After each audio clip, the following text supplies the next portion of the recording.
All right, today we're going to talk about using court records as a historical source. So everybody goes to court, whether it's a property dispute, you believe that you own this land, somebody else claims to own that land, contract issue, you agreed to do this work for somebody, that person says it's done, you don't agree, marriage dispute, you get married, you got to register it with the court, you got to get divorced, you got to explain why you're breaking this marriage contract, and then you have legal things, you break a law, whether that be city law, state law, federal law, and you're going to be going to court to prove your innocence or to sort of plead your case to the judge or the jury.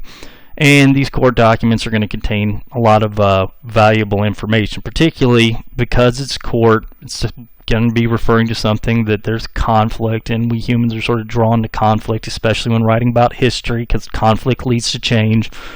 So a lot of times we want to look at these court documents because it represents an important point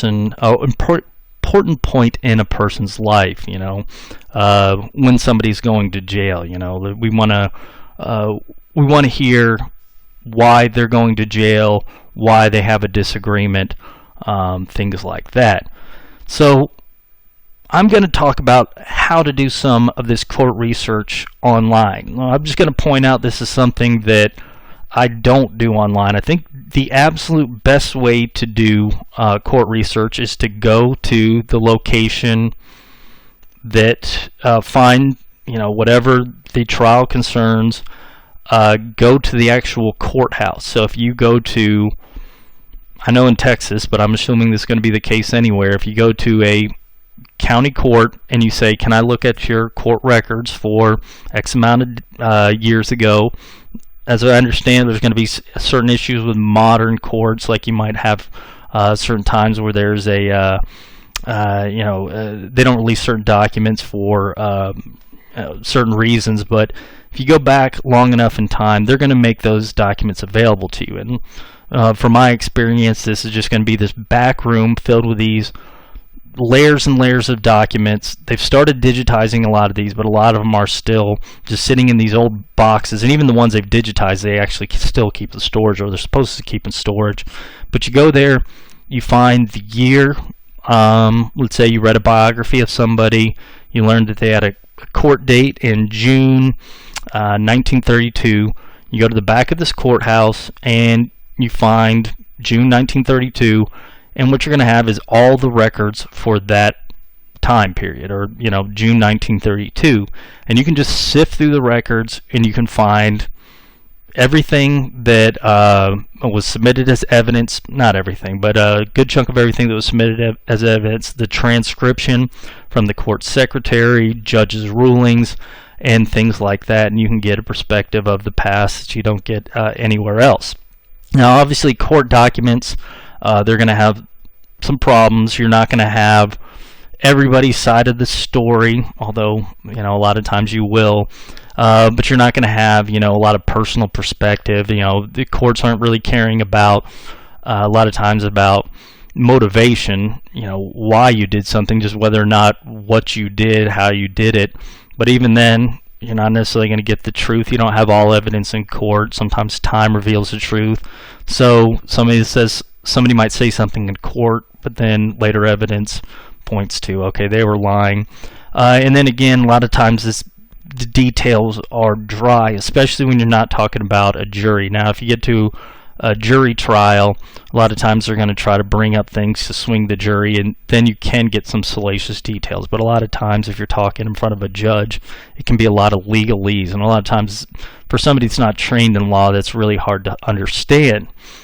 All right, but understanding that you can get, again, a lot of sides of the story. So you're going to get multiple witnesses a lot of times testifying, especially in criminal trials.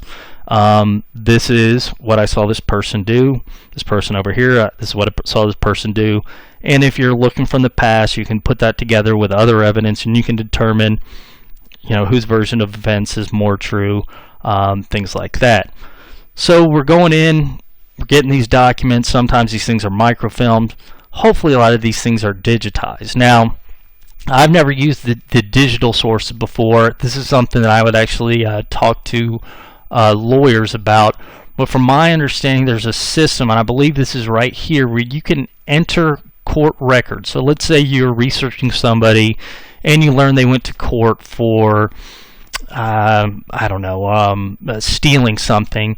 You put in their name, and this will bring up the basic details of the trial. Now, as I understand it, this is only Texas state records, so this would be after something, somebody breaking a Texas state law. If it's a local law, you would have to go to the city government or the county government, and as far as I know, most counties and most cities don't have that stuff digitized, although I suspect some do.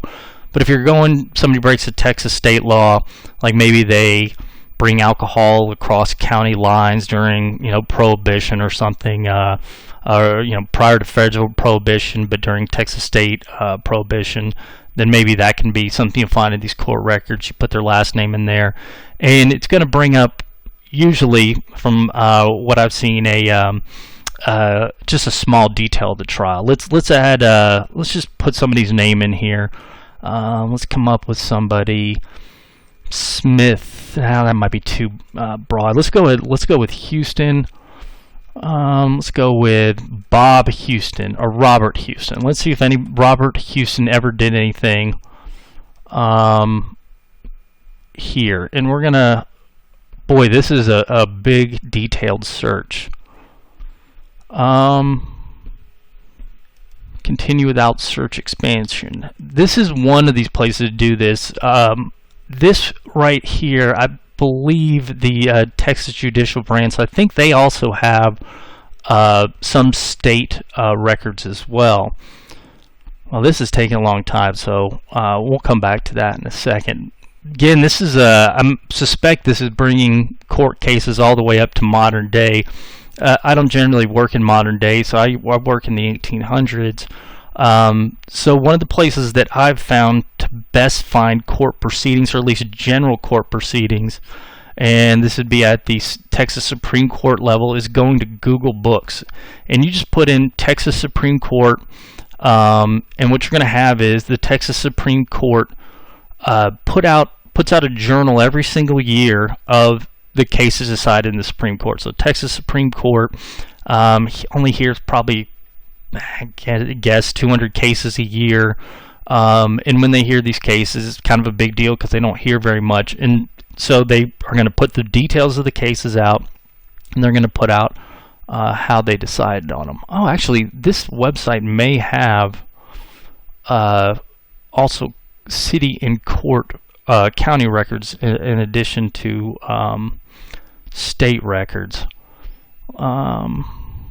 I should probably occupy somebody's time with something. So Robert Houston, Bob Houston, what did you do? I imagine this is probably a pretty popular name. And it just stopped. There's nothing. Okay. Possible arrest, 3 matches. Okay, so this looks like it's all recent stuff. I don't know how far back this is going to go. So this is probably something, if you're looking up recent history, that'd be useful. Doesn't look like this might be modern cases or something. So the one I use again is this Texas, the Texas reports, arguments decided in the Supreme Court of Texas, and you can find these for other states as well. I believe I saw a little bit ago there's a California does the same thing. The California Court of Appeals. So individual appellate courts in California, you'll see the same thing as well. And what you'll do is you can find these cases, especially if they went to the Supreme Court of Texas, which isn't a lot of cases, but if it's something that's important, a lot of times they'll go to the Texas Supreme Court, because Supreme Court will usually hear cases that are going to have, they can tell that are going to have a lot of importance, just because they want to be involved in that important stuff. And so if you go to these different things, you can find free up to, again, I think it's 1920, 1930, something like that. You can find these various different cases that made its way up to the Texas Supreme Court. They alphabetize them, and so you find the person's name that was involved in the case. And what they're going to have here is the basic facts of the case. So one, not going to have the transcripts. I believe up to this point you'd have to go to Austin and actually visit the court to get that information. But if you just want general information, it's going to have what each person argued in this case. Like, for example, I did research one time on a guy who left Texas for 10 years. Basically, he was a Mexican guy. This was when Texas was part of Mexico. There was a revolution in Texas.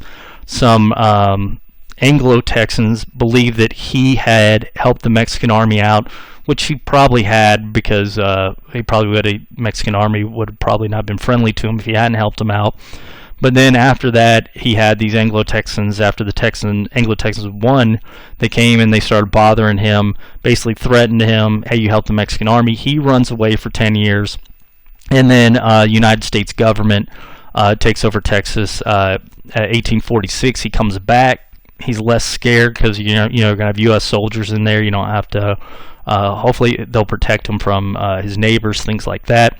But while he'd been gone for 10 years, people had moved onto his land. Well, they're going to argue they could have seized his land because there was a law in Texas basically saying we can seize land from somebody who supported the enemy. Well, he's going to argue, hey, I didn't support the enemy. I basically had to give them stuff. And he's also going to argue I wasn't gone a certain amount of time. There's this other law where Texas has got these very expansive squatter laws, and somebody argues, well, he was gone X amount of time, the land was unoccupied, so I moved in there. Legally, the land's mine. Well, he's going to counter-argue, no, there was actually, I hired somebody to take care of the land, they kept up with it, so it hasn't been abandoned 10 years. And what you would find in this Texas Supreme Court hearing, or what I found, is one lawyer making a general argument, the next lawyer making a general argument, and then you'll find what the Supreme Court ruled on it. So Texas Supreme Court has these elected judges, and they'll decide, who's right, who's wrong. Now, this can be then appealed up to the United States Supreme Court. Vast majority won't reach to the United States Supreme Court, but you'll find the general gist of a trial. So I've seen here where a guy basically sued, wasn't the U.S. government. He might have sued the state of Texas because there was an Indian reservation, and the Indians came off the reservation, stole his cattle. He felt that, I guess it would be the United States government, but it was for some reason decided in the Texas Supreme Court that the U.S. government should pay him for the cattle because they weren't able to keep the Comanches on their reservation, and that made its way up to the Texas Supreme Court. So you can find this in these Google books, these court documents. You can also find court records on, again, one of my favorite research sites, the Portal of Texas History. Some counties, you don't have to go to the actual county like I've done in the past. You can actually go and just, they've digitized them and they've made them available here. It looks like you've only got Travis County. You may have a couple other counties that are doing it, but let's say Behar County. You had heard a case being argued somewhere in the there. Maybe you'll be able to find the court documents there. Oh, here we got some Court of Appeals documents you'll be able to find on here as well. So you can find these summaries of these court cases on the Portal of Texas as well. Again, even going back to 1830s. Another place you can find court documents is in old newspapers. You can sometimes find this on Portal of Texas History. You can find it newspapers.com. I've talked about this in the past, elefine.com.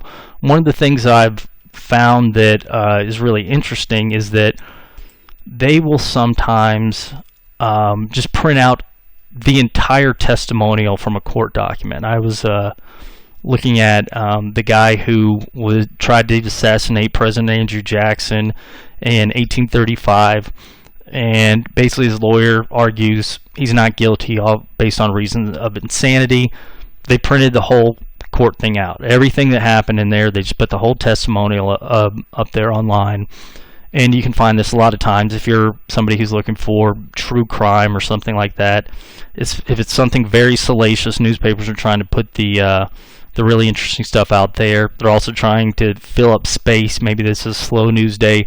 They'll put the whole testimony of a person on there. So you can find them there as well.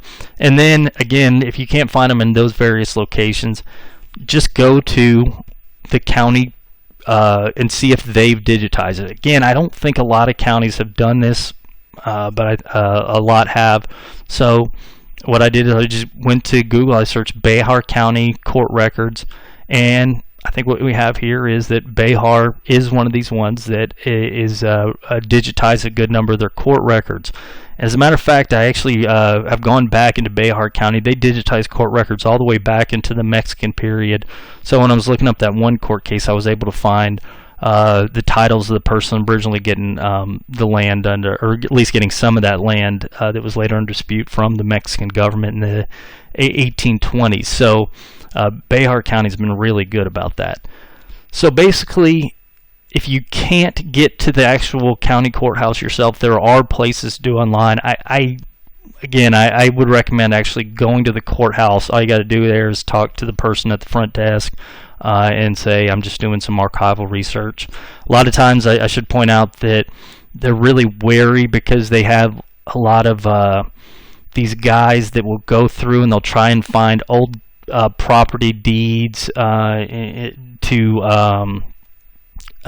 claim for shale development or something like that, and it's sort of a make money, get rich thing. So you just explain to them, I'm doing it for a book or a project, and they'll point you in the right direction. I'm not doing it for oil and mineral rights type thing. So again, if you can get to the actual courthouse, do that. But if not, there are other places to find these court records.